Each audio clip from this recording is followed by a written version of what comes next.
সঁচাকে ল'ৰাৰ জীৱন ইমান সহজ নহয়। এজন ল'ৰাই ইয়াত বহুত দুখ কষ্ট লৈ জীয়াই থাকিব লাগে।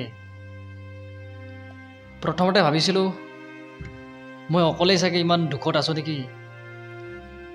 তাৰপিছত গম পালোঁ আচলতে ল'ৰাৰ জীৱনটোৱে এনেকুৱা। ইয়াত তোমাক বুজি পোৱা কোনেও নলাব।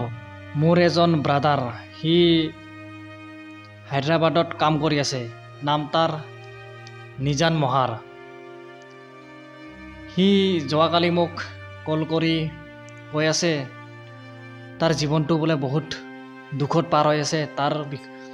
তাৰ কাৰণে বোলে এটা মই ভিডিঅ' বনাই দিব লাগে। সি বহুত দুখৰ লাইন কেইটামান লিখিছে।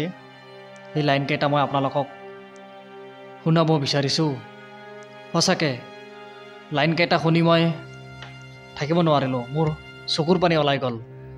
আপোনালোকে শুনকচোন সি কিনো লিখিছে কি ল'ৰাই জীৱন গঢ়িবলৈ চেষ্টা কৰি আছে, সেইটো সময়তে তাক তাৰ ভাল পাই এৰি দিছে। কি ল'ৰাই জীৱন গঢ়িবলৈ চেষ্টা কৰি আছে, সেইটো সময়তে তাক তাৰ ভাল পাই এৰি দিছে। ল'ৰাই চিন্তা কৰোঁতে শুকাই ক্ষীণাই অৱস্থা নোহোৱা হৈ গৈছে।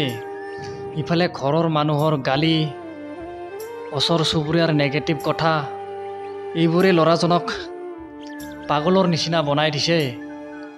এইটো মোৰ চেটৰ ল'ৰাৰ জীৱন মৰি জীয়াই থাকিব লগা হৈছে।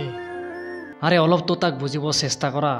এনেই তাৰ বহুত টেনশ্যন, এনেই তাৰ মগজুৱে কাম নিদিয়ে, আৰু তাতে আকৌ তাক কিয় সদায় ইমান অশান্তি দি থাকা। আৰু লিখিছে কি যদি সঁচাকৈ মোৰ কাৰণে ঘৰখনত অশান্তি হৈ আছে, তেতিয়াহ'লে এটা কাম কৰিবা। মই যেতিয়া ভাত খাম তেতিয়া ভাতৰ লগত বিষ মিলাই মোক মাৰি পেলাবা। তোমাৰ এই পুত্ৰৰ আত্মহত্যা কৰি মৰিবলৈ সাহস নাই আৰু জীয়াই থাকিবলৈও ইচ্ছা নাই। প্লিজ মা, যদি পাৰা তুমি মোক মাৰি পেলোৱা। সঁচাকৈ ল'ৰাৰ জীৱন ইমান সহজ নহয়।